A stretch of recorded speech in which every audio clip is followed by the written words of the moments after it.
If you want proper training and diet information, go to places where there is proper diet and training information. Stay away from Instagram. Find a trainer that knows what they're doing. Go to a gym where people have results consistently and find out what they're doing. Talk to people. When was asking questions? When did that become such a bad thing? The best people in any profession are the ones that are willing to admit they know nothing and they ask questions all the time.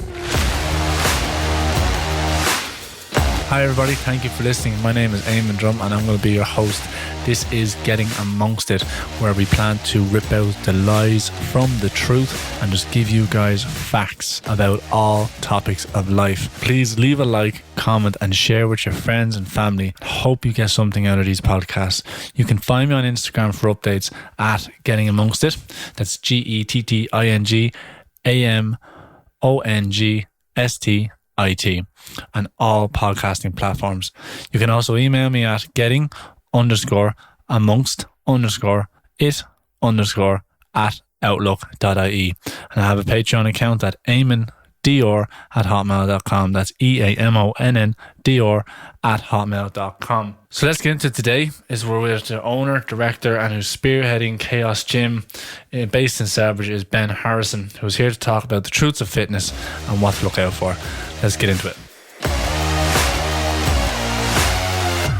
Ben, thanks very much for doing this. Thank you for having me on. Welcome to Getting Amongst It. Getting amongst it, I like it, man. Ben, introduce yourself. Anyway, me and you actually go way back. We were friends in school.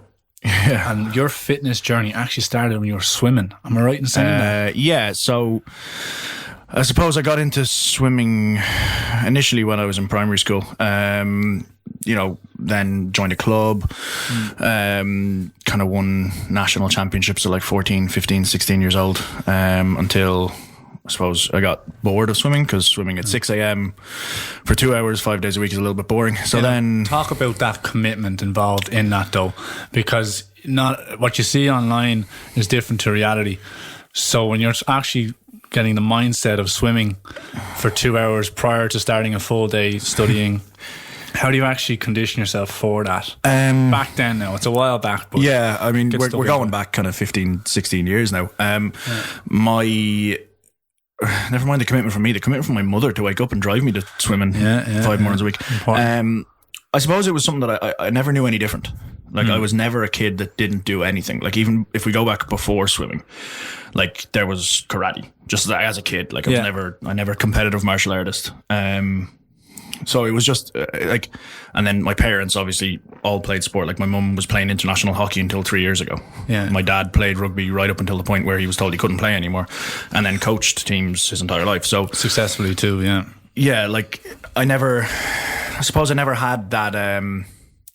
It was never a big deal to me because it was just something I always grew up with. It was like, oh, okay, it's time to train. Well, go train. It was never a, do you want to go training? It was always it's time to train. It's just got to be done. A lot of people I find, including myself, is that when the actual struggle to actually go and train is hard, but once you're there, it actually isn't as bad as you make it out to be in your head. Yeah, 100%. And like, I suppose being a 13, 14-year-old and having your mum driving you to training kind of takes that out of it, because not that my parents forced me to do it, but I didn't have a choice. It was, okay, well, it's 5:30 in the morning, I'm waking you up and we're going swimming. And it helped in relation to your development growing up as well.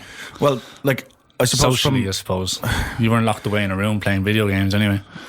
Well, did that really happen when we were 13, 14? Like, we're kind of older than that generation. Like, I know, I don't want to sound like an old lad because we're only 30, like 30. What are you, 31? Excuse me? 32? Still holding on to 30. Okay, still holding 30. Sorry. September 14, remember the date. Yeah, like, I would have never... Like, even when I was growing up, it was always out on the green playing football or playing rounders or something like that. So I was never... I didn't like video games. I mean, I remember when we first got a PlayStation, and I think the PlayStation 2 was the last time I actually played a video game. But when we got PlayStation 1, I remember playing Tomb Raider, the first Lara Croft game. But... And we all played that game. Yeah. I mean, find me a 13-year-old boy that didn't. But, like, it was never a big deal for me to go training and do that stuff, because it was just coming from the household I did, where my parents were so involved in, hockey and rugby respectively. Like, it was just always something that, these are the times you go training, no matter what's on, training comes first. And that was one of the things that my parents pushed to me from a young age. It was like, you've got to make this stuff a priority. If this stuff is serious to you, it can't be an afterthought. It can't be I've got to go training now. Okay, I'll cancel whatever else I had planned. It was like training was first and everything else filtered around it. And that like with swimming then and getting up, I suppose I was in the pool for 2 hours before I even got to school. Yeah. So when we first got to school and all the other kids looked like they'd been out of bed for 10 minutes, I'd been awake. I'd been awake for 3.5 hours. I'd done 2 hours of exercising. Yeah. So from that, I had a head start today. But then it wasn't just that, because then after school, it would be rugby training. And then it would be up again at 5:30 the following morning. So yeah, it helped me a lot athletically when I was young, because I just had this huge aerobic base. I mean, you got to think in these swimming sessions, these aren't like go in and do 20 lengths jobs. Like I was swimming 6 kilometers a day, 6 days a week from the age of, I started doing that at about 12. I think I stopped when I was 16, maybe even younger than 12, maybe 11 or something. Like it was, a long time where just day after day you were conditioning your body, but not only your body, your mind to get through this stuff. Because I mean, it was hard. No one wants to get up at 5:30. When did it become an easy as such, when your body got to the stage where, okay, I can actually comfortably swim a 6 kilometer distance? I'll be honest with you, it wasn't physically hard that I ever found swimming. It was mentally tough that I found swimming, because it's just you know me, right? I'm quite ADD with shit. I jump around from thing to thing, and to be alone in a pool for 2 hours, and there's other people in the pool, but when you're swimming, you can't talk to anyone. Yeah, you know what I mean. So you're underwater for 2 hours, not talking to anybody. You're there with your own thoughts. And as a 14, 15, 16-year-old, like I didn't, it's not like, it was a struggle to be in my own head, but you learn to, I suppose, talk to yourself. Yeah, but in a good way though. Yeah, like not in a weird way. So fast forward then. So your father, if I remember describing, you said you're like a dolphin in the water, but then slowly rugby started to take over. The love of rugby started to creep in, and the love of swimming slowly. So I'd always played rugby alongside swimming. From the time, I think I started playing rugby when I was 11. My parents didn't let me start too soon because I was a good swimmer. They wanted me to focus on that. Yeah. But eventually I nagged them to the point where they let me start. Yeah, all the parents have that concern though. They're thinking you're gonna get dangerous and saying no, 100%. But I mean, coming from my family's background, like that stuff didn't really enter it. But then I suppose what happened with swimming, it was like I was saying earlier, it wasn't that I didn't like swimming, it was boring. You know what I mean? Like, and I don't want to sound cocky with this stuff, but I won 3 national championships and I won 4 gold medals at each of them.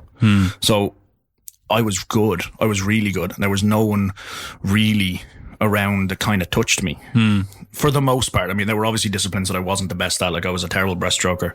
Back crawl, there was another guy that always beat me. But for the most part, I was fairly dominant. And I think when you're that young and you are that good, it becomes boring. And it did. And training then became a chore. And I found excuses to, I'm going to sit out this 100 meters. I don't want to do this now. And then at the same time as that, the rugby team that we had, which the most of us played from the time we were 11 years old until we were 20 together. I mean, we were really close knit as a team, and like we started doing really well and we started winning stuff, and that was really enjoyable. So I think I made the decision when I was 15 that I had also been selected for Leinster development panel or whatever it was. It was the year before actual team training started, but I was selected for like a panel for the coaches to get to know me and have a look at me and stuff. And when that started happening, I started taking rugby more seriously, and I just my focus shifted. Now, looking back on it, I suppose a huge amount of me being a good rugby player was due to this massive aerobic base that I had as a swimmer. I mean, I could play a match and barely be sweating. Yeah, your lung capacity was through the roof. Yeah, it was you were the last one left running the most training sessions. Like, Jesus Christ, man, you ever just fucking feel it. Everyone else had steam coming out of their heads, and then we're still real. I haven't done that in about 15 years. So yeah. So fast forward anyway, right? So we're moving on, and you gave up rugby, or you finished with rugby. How many years ago now? We're going back about 5, 6. No, God, no. So I played until about 3 years ago. Okay. But my last season, I had 2 concussions within a month. Was that enough to walk away from it? No, I came back after that. The 2 concussions kept me out for pretty much the last part of the season. But during all that time, I was having trouble with my calves, my calves, they'd be fine for a couple of weeks, and then I'd tear a calf, and then I'd spend 4 or 6 weeks rehabbing it, and I come back and a calf would go again. And that happened, I think, 4 or 5 times. So I made a decision I was going to take a season off. Yeah. I think it was about Christmas time. I was like, I'm not going to play the rest of the season. There's too many injuries. And at the time I was working as a personal trainer as well. So that's right. Limping around the gym, coaching clients for 10 hours a day wasn't exactly enjoyable. So I made the decision I was going to take the rest of that season off, get myself healthy, and then get back into it. And the very first session of preseason, my calf went again. And it got to the point where my mindset shifted from how quick can I get back? What do I need to do to get back? To Jesus Christ, this has happened again. Is it fucking worth it anymore? And it was myself. I knew once that mindset shifted to that I was like, nah, it's time to call it a day. I'm not in this anymore. I didn't have the same drive. And aside with that as well, I know it sounds stupid, but I think as a 17, 18 year old, 19, playing for Leinster at various levels and, going over to Wales and playing for representative teams and all that stuff, I always had this dream of being a professional rugby player. So then by the time I was kind of 26, 27, I'd accepted that wasn't going to happen. Because of injury though? I don't know, man. I don't think I was ever quite good enough. I was good, but I don't think I was good enough to make that next step up. And then, all them injuries on top of each other with me, I suppose, finding my path in life, if you want, with like finding a job that I really enjoyed and all that sort of stuff. It made having a physical job that I enjoyed made it easier to make the decision to stop playing rugby, because it wasn't like I'm just not going to exercise at all. It's you're leaving a massive hole behind. You're kind of going, what do I do next? Yeah, I'm struggling now. 100%. So let's go back to Kaos Gym. Originally, you started off in there as a personal trainer.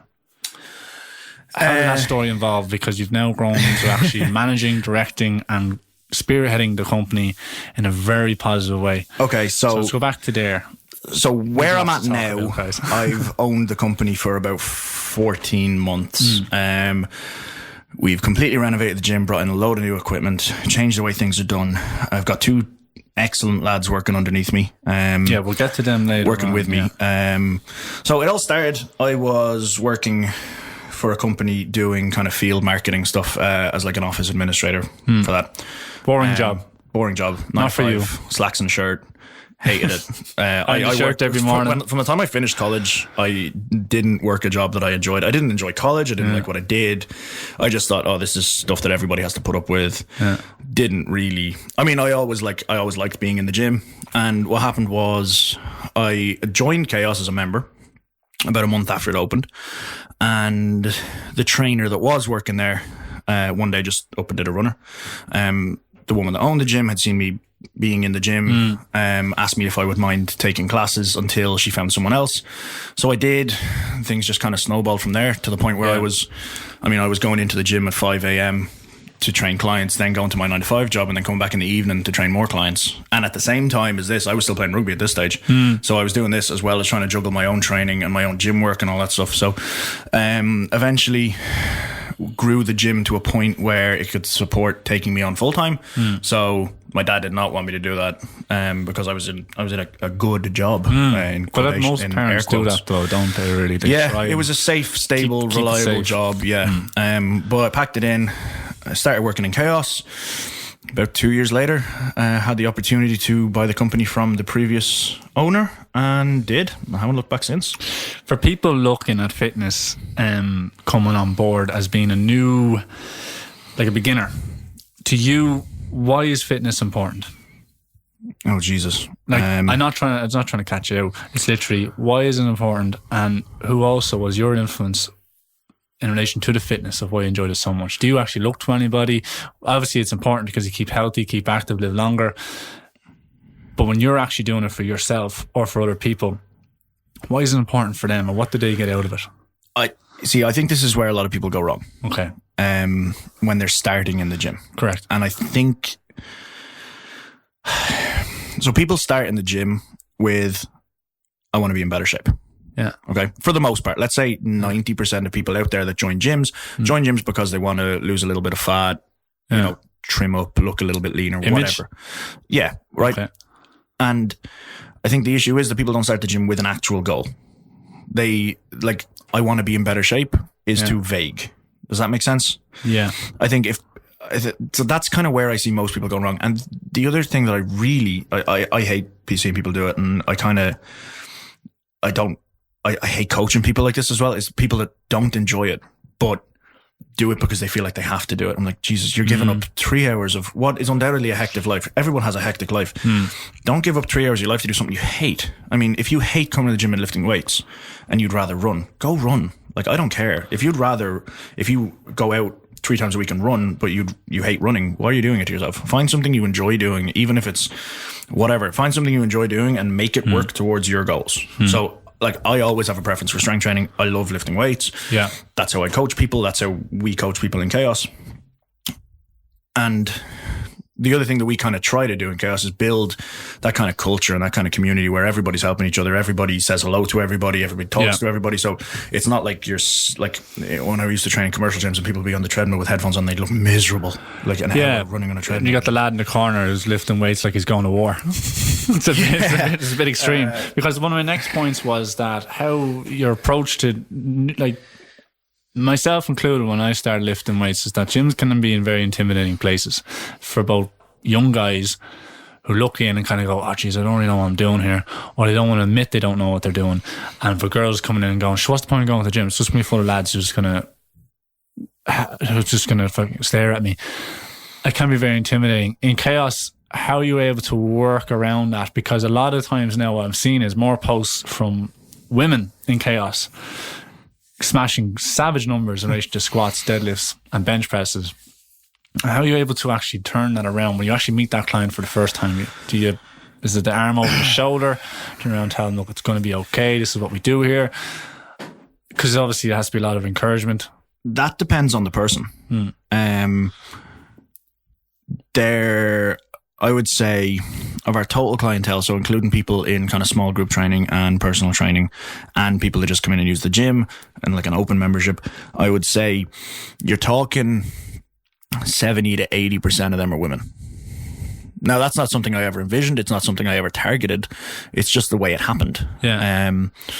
So I think first off, you don't get that girl walking into a gym and it's only full of lads screaming and lifting heavy weights, because if you look at any of our training videos on the Instagram or whatever, there are always girls in the picture, right? And they might not be world beaters, but there are girls there that are lifting weights all the time. And I think we're a very small gym. Like, we're not a particularly big place, right?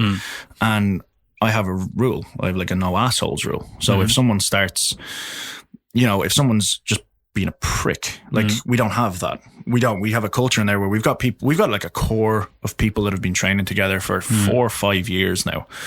And everybody, what I love about the gym more than anything else is how everybody will stop and help somebody regardless of how good they are, how new the other person is, whatever. If someone looks like they don't have a clue what they're doing, and I'm not talking staff here, I'm talking members, I'm talking other people that are lifting in the gym, myself included. Yeah.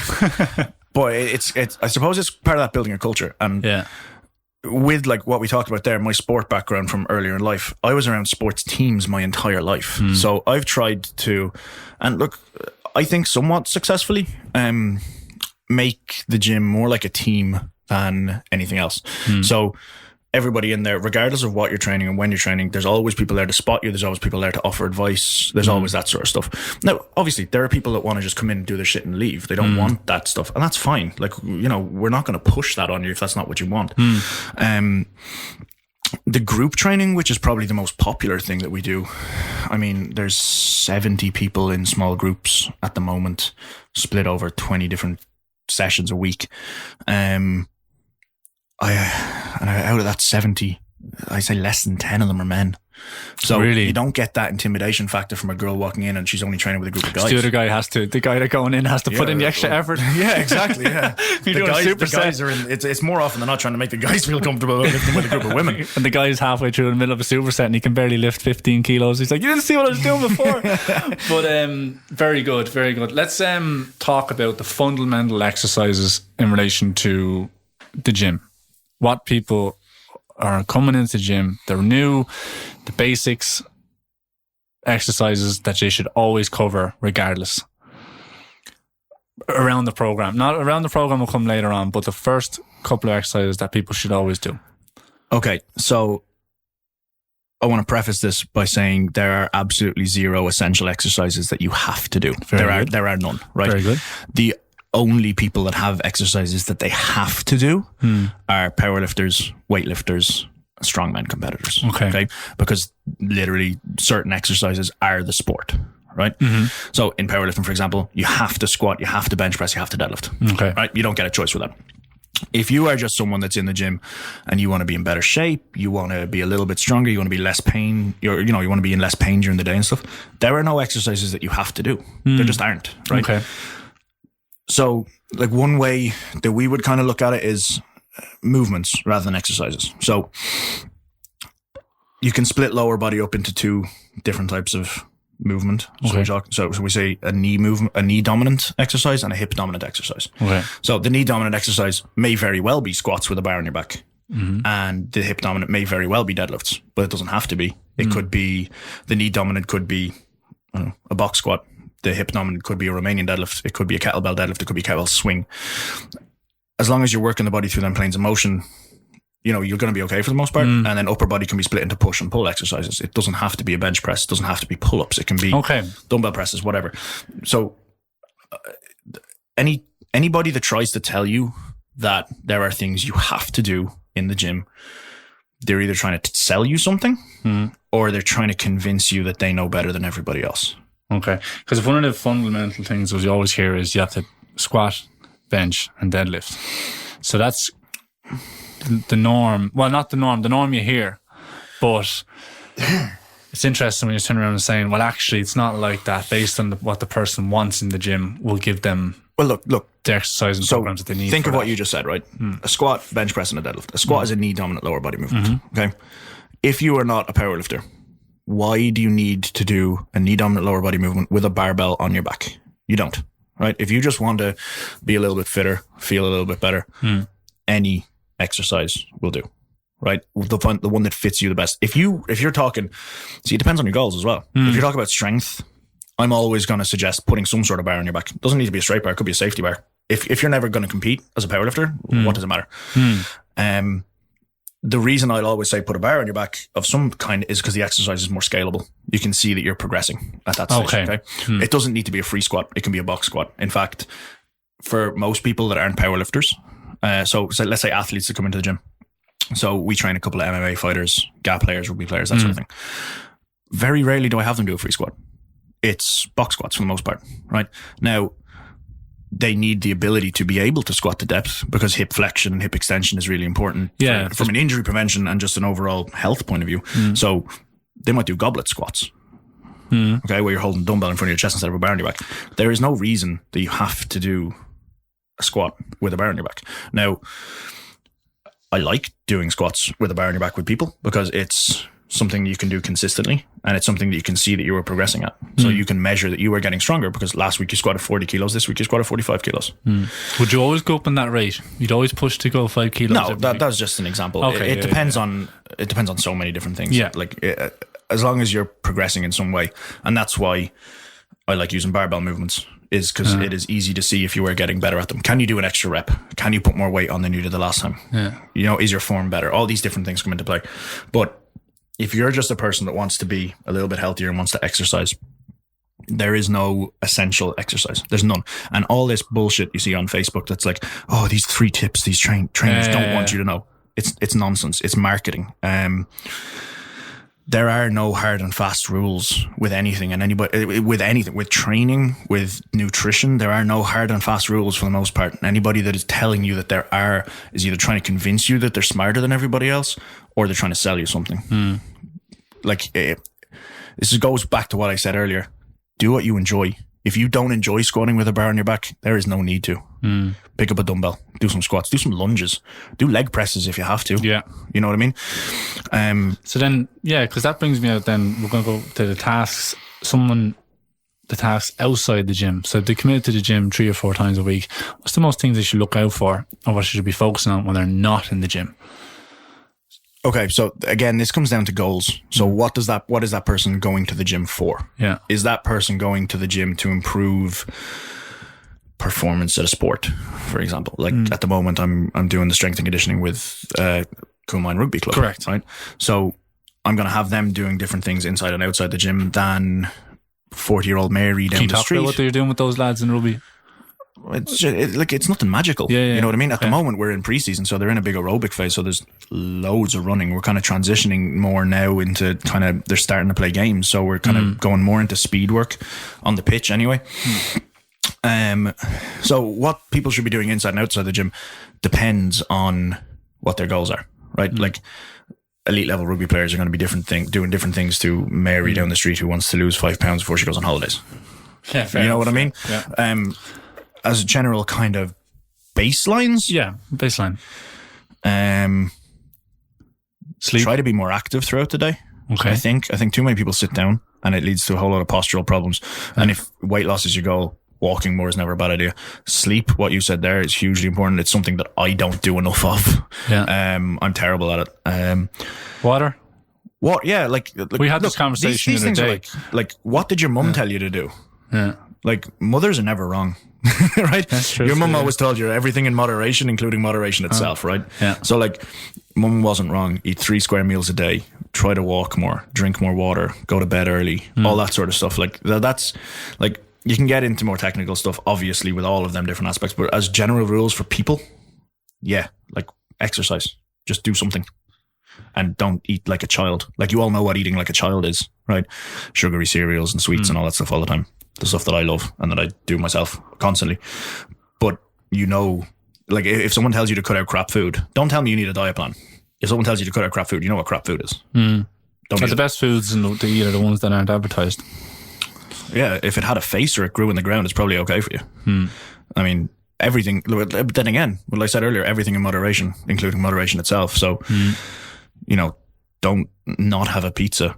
Like, if your diet is making you miserable, then Jesus Christ, stop being on your diet. Unless you're a bodybuilder that's got to step on stage and have everybody look at you in a sparkly purple thong. You know what I mean? Like, if you're a normal person and you're trying to, like, you cannot have any chocolate, you can't have any pizza, you can't have any fizzy drinks, no beers ever. Like, how long is that person going to stay on that diet? You might do it for 2 weeks and then be like, you know what? I've got no life outside of this shit. Do you think the cheat day works? Was that too extreme?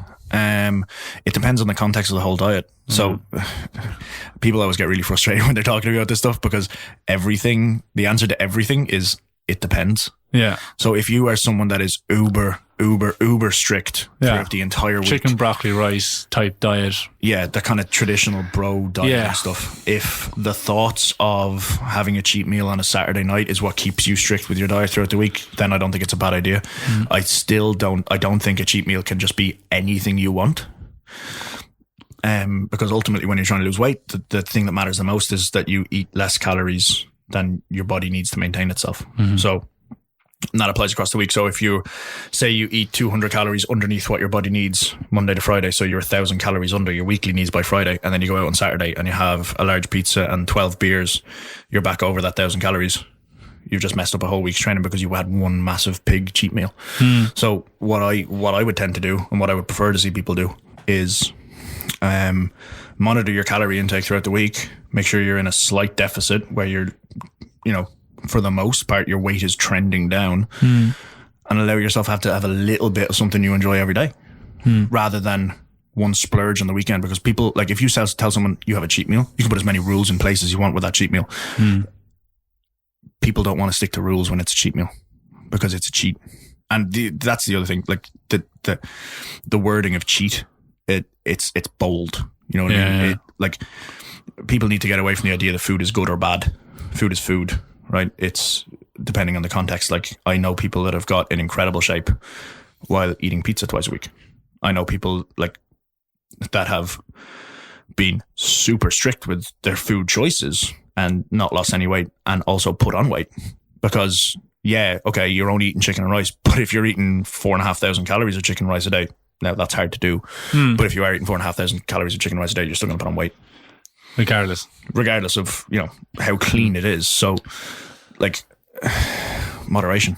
Eat a little bit of something you enjoy every day. Just try to stick to under your total daily calorie allowance if you're trying to lose weight. Let's how do you convince somebody who, let's say, is overweight and they want to lose fat, and the first thing you turn around and tell them that they hear is cardio and they don't want to do it?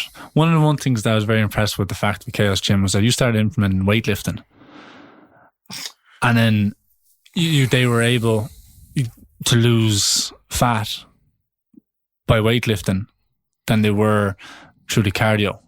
Yeah, so okay, because that's a miss. So you got to run. You got to run as fast as you can, and then it'll happen. But okay, you take a guy that's 25 stone and tell him to go run, right? Firstly, he's going to tell you to go fuck off. He's going to tell you to fuck off, right? His ankles, knees, lower back are going to give so much pain, especially if he's not someone that runs before. So if you just go straight into that shit, you're going to die, right? Chances are, like, if someone's particularly overweight, they're going to feel like an idiot when they're trying to run because they're going to feel like everybody's watching them. Okay, so there's a whole load of reasons why that's maybe not the best place to start. Okay, so what we do is so for anybody that doesn't know Kaos, we're mostly just weights. We have one treadmill and one bike that's mostly used for people to warm up and cool down on. We don't do any other cardio stuff. We have skipping ropes, prowlers, battle ropes, all that sort of stuff. It's kind of more high intensity stuff. Even that's not particularly necessary. So the idea behind lifting weights while you are dieting to lose weight, your body needs a reason to hold on to muscle mass. Okay, so if you have a certain amount of muscle, when you start losing weight, your body doesn't particularly want, if you start doing cardio, like loads of cardio, and this is very, very simplified, and for anybody that's particularly into science, they're going to tell me that I'm not 100% right with this, but for the most part, right, if you're training with weights, you're giving your body a reason to keep muscle. Okay. If you're just doing cardio, your body doesn't need a whole lot of muscle to run. It doesn't, right? It doesn't take a whole lot of force production to be able to move your body around. So if you're lifting weights, you're giving your body a reason to hold on to muscle. So it's going to prioritize, if you're in a calorie deficit, it's going to prioritize losing fat because your body's like, oh, I need this muscle to do this shit that I have to do every day. So if you're squatting, your body needs that muscle to be able to move the bar, right? So when you're dieting then and you're in that calorie deficit, your body's going to hold on to muscle. And when people say they want to lose weight, they don't care about like when you get down to it, people don't care about the number on the scales. They want to look and feel better. So it's when you talk about looking better, having less body fat while maintaining the muscle mass that you have is going to be a lot better than losing, 5-10 kilos, but not looking any different because you've just lost a lot of muscle mass. You know what I mean? So you need to lift weights, or it's what we do, that you lift weights while you're in a deficit or caloric deficit to lose weight. You lift weights so that your body maintains the muscle mass that it has. And for women, it's toning, right? So you're keeping muscle and losing body fat. Whereas how many women do you know that do loads of cardio, are really restrictive with their diets, and never get that toned look that they're looking for? Yeah. Toned there was in air quotes. Because for those who can't see, which is everybody because we're not on camera. So lifting weights allows you to preserve muscle mass while losing fat. Very good. So you need to give your body a stimulus to adapt, and that's what lifting weights is. Cool. We'll move on to the next phase between. I want you to explain the differences between what bulking and what cutting is for people who, if they do want to go down the line along the roads of bodybuilding, and they say, I need to bulk. Explain exactly what bulking is. And then obviously we'll move on to what cutting is. Okay. So I'm not a bodybuilder, but when it is, your body can't make muscle out of nothing. Okay. So bulking is the idea that you need to feed your body so that it grows some muscle. Okay. So you can't, beyond the beginner stages of training, you cannot gain muscle and lose fat at the same time. For the most part. You can if you want to, but if you want half-assed results with both, fine. If you want to put on muscle, you're going to have to eat more calories than your body needs, because your body can't produce muscle out of nothing. It needs something to make muscle out of, which is where protein and food comes in. So if you are bulking, you are putting on weight while training hard with the intention of putting on muscle mass. Cutting then, from a, cutting is dieting down while trying to preserve that muscle mass so that you lose the fat and show off the new muscle that you did have, that you built during your bulking phase. So traditionally people will bulk for 12, 16 weeks, maybe maintain for a month, and then cut for 12. So really as much as they can for those. No, it's not as much as you can, because you're like, when you were bulking and you were putting on weight, you're inevitably going to put on fat as well as muscle. It's just a fact. You can't put on just muscle without fat. I don't care. Like the concept of a clean bulk where you're just putting on muscle and no fat is absurd. You can't do that. You're always going to put on fat with muscle mass. Now, so what you need to do is you need to eat in a slight caloric surplus. So what we were talking about earlier, if it takes 3,000 calories for your body to maintain its weight, if you eat 3,500 calories a day, okay, you will put on weight. You will put on muscle if you're training hard, but you will also put on a little bit of fat. Okay, so that's the idea from the bulking phase: is you were putting on that little bit of muscle. You're going to put on a little bit of chub as well, right? And then maybe you sit for a month and you try to maintain that weight for a month, and then you get into cutting. So you lower the caloric intake to, if we said 3,000 was maintenance, you may lower it to 2,800, maybe down to 2,500. As the weeks go on and diet gets harder, you might lower and lower a little bit more, but you're still training to try to hold on to that muscle mass that you built in the bulking phase. So you're cutting, how do you hold on to it? By lifting weights. You're giving that body the stimulus that it needs. But a different approach to lifting weights. So would you go more of a... No? It doesn't have to be. Typically in... An extra set? Higher reps? See, it depends on the whole context of everything, right? So typically when you're trying to cut and hold on to muscle mass, you'll probably do a little bit of a higher volume than you would while you're bulking. But then you've also got to bear in mind that because you're literally in a caloric deficit, you're not going to recover as good as you were in a bulking phase. So you're taking the extra day off, rest? Yeah, potentially. It depends on how, like, different coaches are going to approach this differently. Some are going to reduce the volume while you're in a caloric deficit because you're going to be losing weight anyway, because the food's going to take care of that. And you're just trying to hold on to as much muscle as you can by giving the muscle a reason to stay there, giving your body a reason to keep muscle. Like, your body doesn't want to be big and muscular. Humans aren't designed for that. Humans are designed to chase down deer, right? We're designed to run animals to death. Your body doesn't like being big and muscular because muscle is harder to move when you're running. So your body doesn't want to have all this muscle. You need to give it a reason to keep the muscle. So that's where lifting weights comes in. You need to stimulate the muscle enough that your body's like, holy shit, if I don't hold on to this muscle, I'm going to die. So it's all about what signals you're giving your body about what to keep and what not to keep. So you want your body to hold on to muscle mass while you're cutting, because hopefully you've done a pretty successful bulk and you've put on maybe 3 to 5 pounds of muscle mass, depending on how advanced you are and how long you've been training for. Very good. The common mistakes people make that you've come across, and it would be like buying into social media. What population are we talking about here? Are we talking about just general people in the gym? Just general. Keep it general. So like people listening, they're going to turn around and go, right, okay, well, this is what you need to avoid, or this is what you need to be aware of. I think the best quote that I've ever heard about this is from a coach called Dan John. And it is, stop getting your information from the same place you get your entertainment. Okay? If you want proper training and diet information, go to places where there is proper diet and training information. Don't look at the Fitspo Huns on Instagram that are doing 1,000 exercises with a band around their knees because they've got genetically good fat disposition. Okay. You know what I mean? Like, people, if we're talking about who people listen to that influence themselves, stay away from Instagram. Find a trainer that knows what they're doing.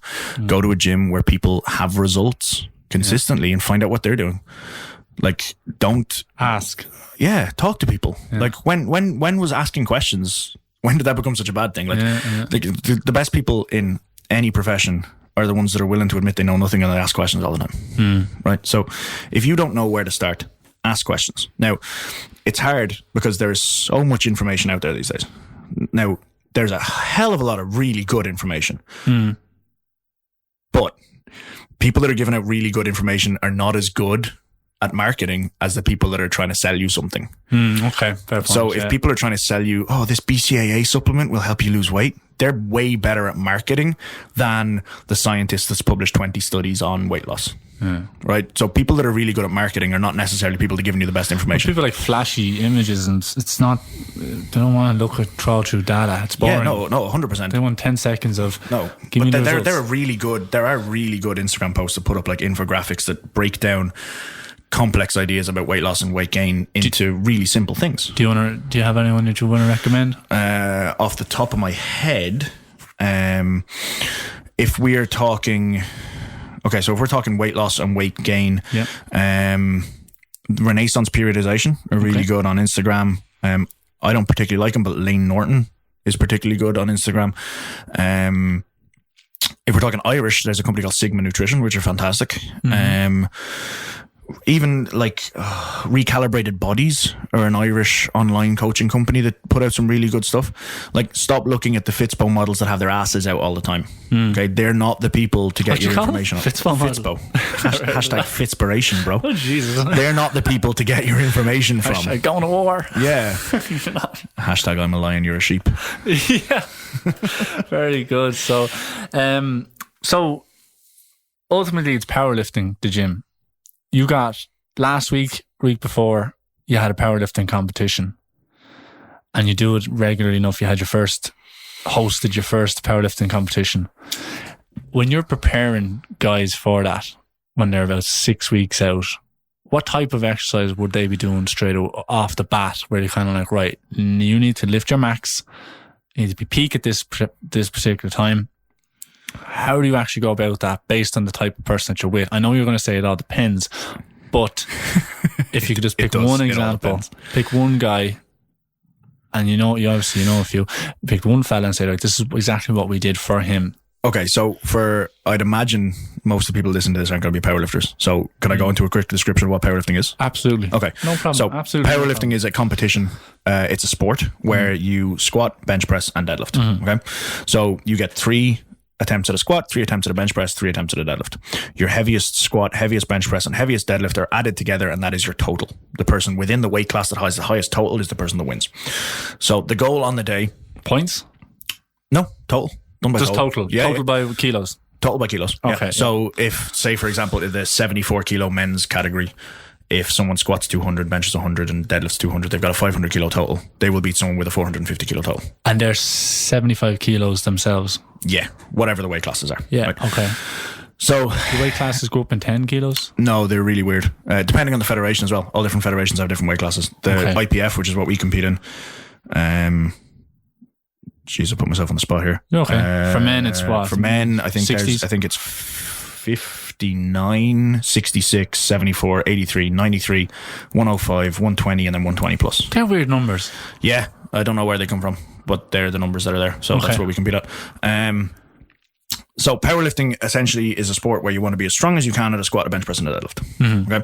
So 6 weeks out from meet, when you were talking about what particular exercises are these guys doing, 6 weeks out from meet, you're pretty much just squat, benching, and deadlifting.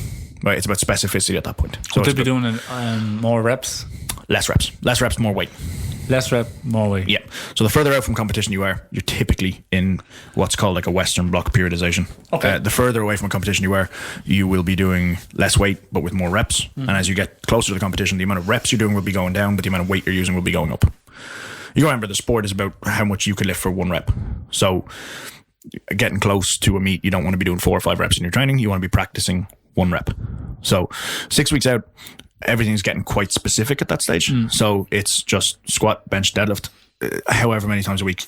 I have people that squat twice a week, up to people that squat 4 times a week. I have people that bench, I think the lowest anybody benches is twice a week, up to 5, and then deadlift anywhere between 1 and 3 times a week. Yeah. So it depends so much on the person. Typically, lighter weight classes can recover from doing the exercises more often in a week. So I have a kid at the moment, he's 16, 17 years old. And we are 9 weeks out from his next competition now. So he's starting to get a lot more specific with his training. At the moment, he is squatting 3 times a week, bench pressing 4 times a week, and deadlifting twice a week. It's not going to be real heavy all of them days. Typically there will be at least 1 heavy squat, 1 heavy bench, and 1 heavy deadlift day amongst them. The rest at this stage, it's kind of just technique work. You're not going to get a whole lot stronger that close to the meet. You get strong in the off season. You display strength at a competition. So yeah, we're not a powerlifting gym either. Like we have so many different things. We have a powerlifting team, and we've quite a good powerlifting team, with quite a lot of people in it. We did host our first meet, like you said there, about 3 weeks ago. What we did was we hosted a novice competition. So it was only open to people that have never competed before, people that might be interested in getting into the sport, but haven't taken that leap into joining a federation and buying a singlet and a belt and all that sort of stuff. So if you rock up in shorts and a t-shirt, lift what you could on the day. I think we had 40 novices from all over the country, which was interesting because we've got, like I said earlier, we've got quite a small gym. So I think there was about 120 to 150 people in the gym on the day. It's amazing. Yeah, it was like, I said this on the day when I was on the microphone at the desk on the day, and I said this at the end of the day that when we initially said we were going to do a competition, I did it to keep the two lads that work for me happy, because they'd said for a while that they wanted to do it. Already. So I said, yeah, sure, yeah, we'll do it, yeah, of course. Get it done, yeah. Fully expecting nobody would sign up. Yeah. And then within like 2 hours, we had like 25 people signed up, and I was like, oh shit, we've actually got to do this now. How many lifters did you have? 40 lifters. I think in the end it was 37, but I think we had yeah, because I capped it. We said initially we weren't going to have more than 20. Yeah. And then we blew past that in 2 hours. And then we had, okay, we'll cap it at 30. And then blew past that by the following morning. It's like, right, we'll hold it at 40. So we had 40, and then we had 3 people on a reserve list as well. 3 people pulled out at the meeting. By the time they had pulled out, it was too late for the people on the reserves list to get in. So we ended up with 37 lifters on the day. It's amazing. It was really good. Yeah. Like, honestly, it was way better than I expected it to go. How much weight was pushed and lifted for that? Did you count? No, we didn't. Thousands of kilos. Yeah, there was some really impressive You did lifting. a charity event a while back. Oh, yeah, Jesus. And it was everyone came up throughout the day. Yeah. And contributed, and in totally, I think you lifted. Did that for Movember last year. Our goal was to lift 1 million kilos. And you've done it. No, we didn't. We fell just short. I think we ended up with like 840,000 or something. Where were you? That extra 160,000, bro. Yeah, I think we hit 840,000. But like, look, we did that for Movember. Yeah. We raised the fair. Do it again this year? Yeah, 100%. We'll do something again this year. The novice meet that we did a few weeks ago, we actually did that in the aid of Crumlin Children's Hospital. Excellent stuff. So all the entry fees from the meet, and then there were collection buckets on the days, all going towards CMRF. So shout out to Crumlin. Excellent stuff. And let's go back to the modern gym goer. And for people looking at, let's really hone in on the social media impact that people are having. Because I just want, for someone who owns a gym and seeing people new coming in, seeing people who are established, experienced, they would particularly feel like they're under a lot of stress and anxiety and pressure to match perfection. And there's no such thing. Social media is both the greatest and worst thing that has ever happened to fitness. The greatest in that there are so many people that are now being exposed to fitness in a positive way, as in they've got role models in fitness now. We're not just talking like we're not talking athletes here. We're not talking about people that play a sport. There are literally people that idolize people that just go to the gym and record themselves. A hobby, yeah. So, I mean, that's not necessarily a bad thing. What I think is a bad thing is... Oh God, do you remember how long have you been on Instagram for? On and off. Okay. We have a very So you wouldn't remember that, what was the Instagram page called? Fit Fam Failures. Oh yeah. You remember Fit Fam Failures? I do, yeah. That page was the greatest thing that's ever happened to Instagram. Basically it screenshotted all the hashtag Fit Fammers, people that, you know, are shills for supplement companies. Thing, yeah, and they pointed out where all the Photoshop was in all the photos. You got to remember that like social media works both ways, right? The people that are posting because they get some sort of validation from getting likes. And look, I post on social media all the time. I'm not saying I'm immune to it. No, but you're not posting. No, I'm not posting pictures of myself in a thong because, well, firstly, I wouldn't get any likes on that. But look, it does give people unrealistic expectations of things. But this goes back to what I said earlier. It's like, who are you following?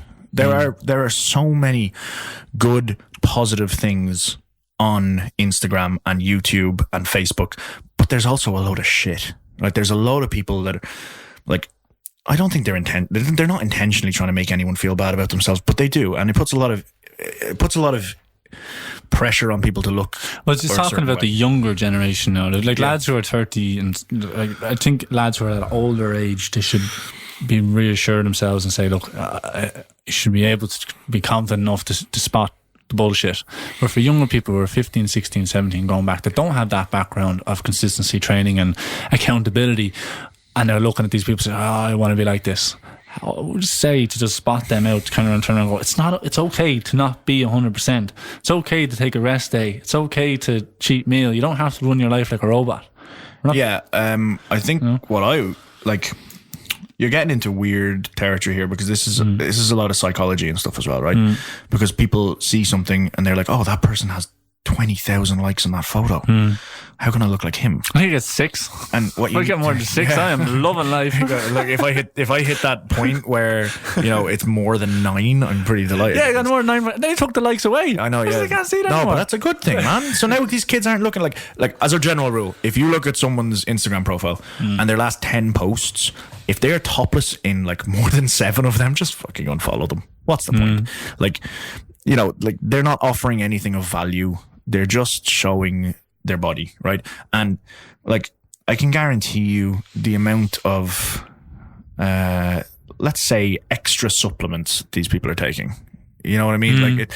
Or the amount of eating disorders that the girls have, or like the amount of how many of them are doing like 3 cardio sessions a day to try to look that in shape for Instagram. Like, these are not people that you particularly want to idolize. Sorry, that's a terrible blanket statement, because there are people out there that are genuinely good that are like that, and it's hard to differentiate between who's good and who's bad, right? But if there are more topless selfies than there are actual training advice being put in their profile, then it's probably not someone you want to look up to and listen to when it comes to how to train. So this is important to have a critical eye. Yeah, go in with a very critical eye before you even commit to that person. It takes time to develop a critical eye. You know what I mean? And it's just like, how I don't think it's as big now, but like a few years ago, YouTube was just full of like dudes like okay, so I got a really funny story for you, right? I was training one day, not in Kaos, because sometimes I'm like, Jesus Christ, I can't spend another minute here. I love the place, but sometimes it gets on top of you, the same as any job as for anybody. So I went and trained in a different gym, and I was bench pressing. And there was a guy bench pressing in the rack next to me who had his squad of cronies around, and they were recording it and putting it up in his YouTube, right? And I was bench pressing, and by powerlifter standards, I'm not particularly strong. By the average dude in the street, I'm pretty strong, right? I think I was benching 140, right? And the guy in the YouTube video was benching 100 kilos. And he was struggling with it, and I was doing 140, and it was flying up. And the guy came over and asked me if I would move racks so that I wasn't benching 140 in the background of his videos. No, I'm going nowhere. Like, how far is this going? Like, like, that's ridiculous. Like, why are you putting stuff on YouTube? Who's going to listen to you? Why should people listen to you? You're not particularly strong. You're not particularly in great shape. Maybe you have great content. Maybe you do. But if you're that insecure that you're asking someone else to move and train somewhere else so that they're not making you look bad in your video, like, are these people that are worth looking up to? Absolutely I don't know. not. I don't think so. Who am I to say? What are your views on supplements? Are we talking supplements or are we talking steroids? Let's talk steroids. Okay. I don't know enough about it. Genuinely now, I understand that I'm in powerlifting, and most people are going to look at powerlifting and go, oh, they're all on drugs. There are, in Ireland, I think there are 7 different powerlifting federations, right? 7? Yeah, man. 7? It's a shit show. It's crazy. But there are... So why did you choose IBF? IPF are drug tested. Okay. So technically nobody in the IPF is on drugs. Probably the highest standard of refereeing, I think, right? And it just happened to be the federation that everybody else in the gym wanted to compete in. She didn't really much research. Did you have the research? Well, my first ever meet was in a federation called the GPC, which don't do drug testing. But I didn't know what the hell powerlifting was. I didn't know what powerlifting was 2 weeks before I did the meet. Okay. Yeah, fair enough. Someone told me, hey, you're pretty strong, you should do this meet. And I was like, okay, I will, yeah. And then I left thinking that was powerlifting. I was like, Jesus, I was the only person in that room that wasn't on a copious amount of drugs. But you can spot it. Sometimes you can, sometimes you can't. But like, look, I don't care if people take drugs. That's on them. Like, it's down to the individual. God, from a powerlifting point of view now, right? So this is not advice for general population. This is from a powerlifting point of view. Don't take drugs and then compete in a federation that is supposed to be drug free. If you do that, you're a scumbag. You're just like, go compete in the federations where they let you take drugs. You know, I think like general population would be surprised at how many people are on performance enhancing drugs. I think it's so. Should we just need to admit it and be open with it and say it's always going to be there? I wish people would admit if they're just on drugs or not. The thing is that there's a social stigma about it. So many people are like, no, I'm not on drugs. No, of course I'm not on drugs. Like, dude, look at you. Of course you are. Like, you know, some people just like, man, I've heard stories about trainers that are all over social media claiming that they're natural. And then I've heard from other people that, like, you know, they're just not. Like, and it's another thing that you need to look, like we were talking earlier, for young people looking up to people, right? Be careful who you're looking up to, because, like, there's something going on in the background. Yeah, not always, but like, it might very well be. Like, and if someone is espousing that you give up so much of your life to train when you don't want to step onto a bodybuilding stage, you don't want to do any of that stuff, just unfollow them. Like, genuinely, who cares? Yeah. Talk to me actually about, we'll actually talk briefly. Your brother is actually competing. He's a school teacher, but he's also on the side hustle. He's knocking lads out. But he was doing that long before he was competing in Muay Thai. He kind of was, yeah. He kind of was. Shout out to Jerry Harrison. But he, one of your trainers, Harry. Okay, I need to clarify this. His name's not Harry. His name's Scott. Scott. His Instagram handle was Harry Squatter. He's changed that because so many people were calling him Harry. She got the name Harry. God damn it, Harry. Where's Harry? He's in charge of Dewey's conditioning from an MMA point of view. No. Okay. So correct. Yeah. I train Dewi. I give him his strength and conditioning work. Dewi's weird, right? Yeah. Dewi, how do I explain this? Dewi is fit because he is stubborn. He's not fit because he's fit. Does that make sense? Yeah. Like, every fitness test, when we were playing rugby together, every fitness test we ever did, Dewi always scored top 2 or 3 people in the squad, right? Despite the fact that he was probably a lot bigger than a lot of the people that were scoring crazy scores. But I mean, he will literally run until he collapses. So Dewi's conditioning work is mostly taken care of by the actual Muay Thai training that he does. We do the strength work with him more than anything else. So that's mostly up to me. What Scott did was, Scott does nutrition and his water cut for the last couple of fights, because Dewi walks around at about 83 to 85 kilos. I think his last fight was at 80 kilos. The fight before that was maybe 78, somewhere around there. So Scott deals with his nutrition and his water cuts. And what's Scott doing for his nutrition? Okay, so like superfoods, there's a lot of fruits. No. See, this goes back to what I was saying earlier, in that all that ultimately matters is what your calorie balance is. Yeah. Right. So, and Scott does this with not just Dewi. This is what Scott does, which is why you brought him on. He's fantastic at it. So Scott will give Dewi, or any of the people that he does nutrition coaching with, a calorie goal, a protein goal, a fat and a carbs goal. So eat this much of these a day. It doesn't matter what you eat as long as you hit them numbers. Does that make sense to you? So that's what he'll do. And then he'll just manipulate them numbers week by week, as long as everything's trending in the right direction, or if it's trending in the opposite direction, he'll change things up. The water cutting for the fight is more to do with, I don't really know, it's some sort of magic that Scott works, where he makes someone drink crap loads of water, and then the day before they only drink like a little bit of water. The nutritionists won't tell you fuck all anyway, will they? Yeah, well, you know, secrets. See, this is the other thing. There are no secrets. I just don't understand water cutting. It's you water load your body so that your body pisses a lot, and then when you take the water away, your body keeps pissing.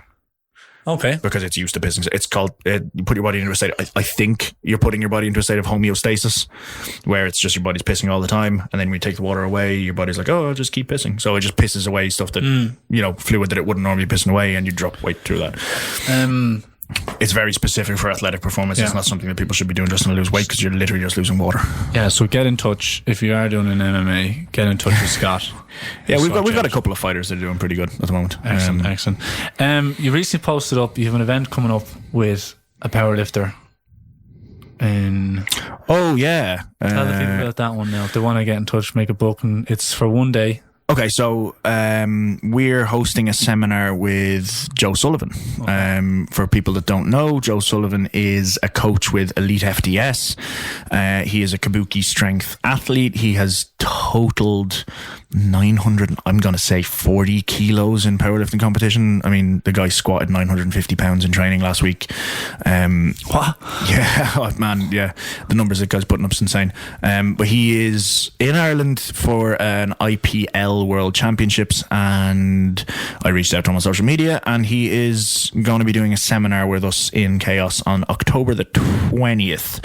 If you go onto our Instagram page, there's a link in there to book tickets for it. How many people? We're capping it at 20 people because 20 people because Q&A? Any bigger than that. Yeah, I think there's going to be a Q&A section. I'm not 100% sure. He's got it all planned. We're capping it at 20 people because we want to make sure everybody gets the attention that they deserve. So we don't want to book it out with 40 people and then people leave like, well, I didn't learn anything at that. If you've watched any of Joe's stuff on YouTube or on the Elite FTS YouTube page or his Instagram or anything, he's an excellent coach. He's got a very good way of explaining things. So yeah, hopefully it'll be a good day. October 20th. 9 a.m. 9 a.m. start, yeah. Brilliant. It's going on until about 4 o'clock, I think. Brilliant. Ben, I'm going to wrap this up. Yep. Tell the people how to get back in touch again. Okay, so on Instagram, you can get in touch at Kaos Gym with KAOSGYM, or we also have Kaos Powerlifting, and my own Instagram is Ben_Kaos Coach. Facebook is the Kildare Academy of Strength. And that's what Kaos stands for. But yeah, and you're not ranting and raving on Twitter? No, I tried Twitter years ago, but it didn't make sense to me. Yeah, so. Brilliant. Guys, thank you very much for listening. This has been Drummer Getting Amongst It, signing out.